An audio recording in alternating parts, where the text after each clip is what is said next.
Mohamed Ouriagli. Je suis échevin à la ville de Bruxelles. Ce terme échevin est spécifique pour la Belgique. Donc, au Maghreb, on comprend mieux quand on dit adjoint au maire. Donc, c'est plutôt le système français. Donc, c'est adjoint au maire. Et je suis député à la région bruxelloise. Né à Hasselt, né en Belgique et de parents marocains. J'ai 3 frères, donc on est 4 frères et maintenant j'ai 3 enfants. Voilà, ça c'est un peu mon parcours brièvement.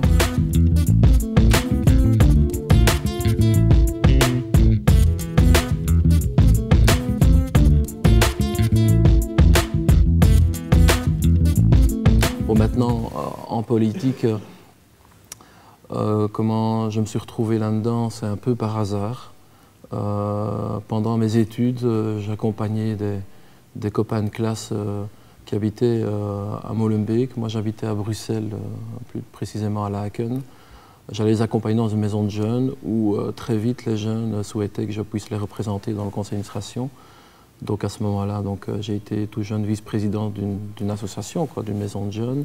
Et quand on est vice-président et quand on est actif dans la maison de jeunes, on court après les politiques, entre guillemets, pour décrocher quand même des moyens pour pouvoir faire tourner la maison de jeunes. Bon, maintenant, à un moment donné, et l'élément déclencheur, c'est il y a eu des émeutes en Belgique en 91, enfin des petites émeutes en 91. Suite à ça, avec la maison de jeunes qu'on avait, on a été rencontrer des jeunes de la Goutte d'Or, c'est un quartier à Paris. On a été voir un peu comment ça se passait chez eux. Et c'est là que je rencontre des responsables politiques d'origine maghrébine. Et à ce moment-là, je rencontre même un personnage qui me fait un peu, qui m'explique que si tu veux agir sur la cité, il faut quand même t'investir et milite dans un parti, et tu verras que là, ça bougera beaucoup mieux. Et effectivement, revenu de ce voyage, j'ai commencé à militer au Parti socialiste ici à Bruxelles et 2 ans après, élu au sein de ce conseil communal de la ville de Bruxelles.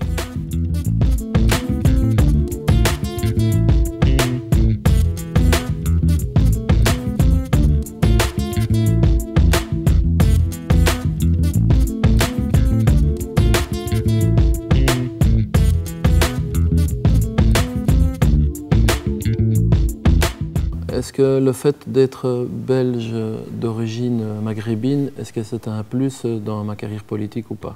C'est un plus pour moi personnellement, dans la mesure où je suis à cheval entre 2 cultures et je parviens à sortir le meilleur d'une culture, de chaque culture. Donc, et pour moi, je trouve que c'est un plus. J'ai la chance d'être belgo-marocain. Je le dis à mes enfants, je le dis à toutes les personnes autour de moi, et tous les jeunes d'aujourd'hui devraient mettre ça en tête parce qu'il y en a beaucoup où justement ils ont l'impression, et c'est ce qu'on dit très souvent, entre guillemets, ils sont assis entre 2 chaises, donc, et ils sont perdus. On dit non, moi je trouve qu'il faut quand même ressortir, on a beaucoup de bonnes choses dans ma culture marocaine. Et il y a des choses du côté de la culture ici européenne qui sont assez positives. Donc je parviens à ressortir quand même le meilleur pour pouvoir progresser.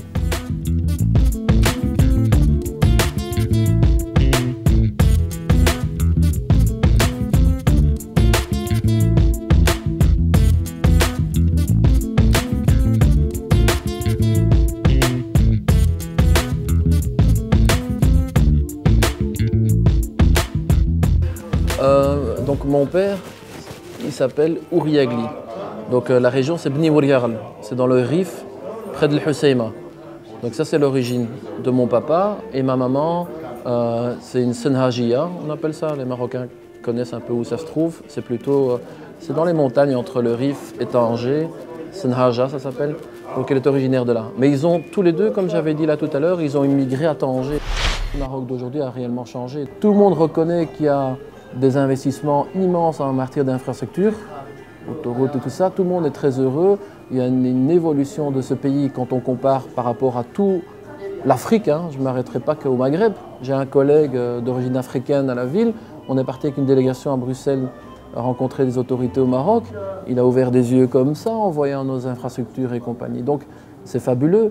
Le seul problème, et c'est reconnu même par l'État marocain, il le dit lui-même, c'est par rapport à l'investissement sur l'humain au Maroc, qui est vraiment défaillant.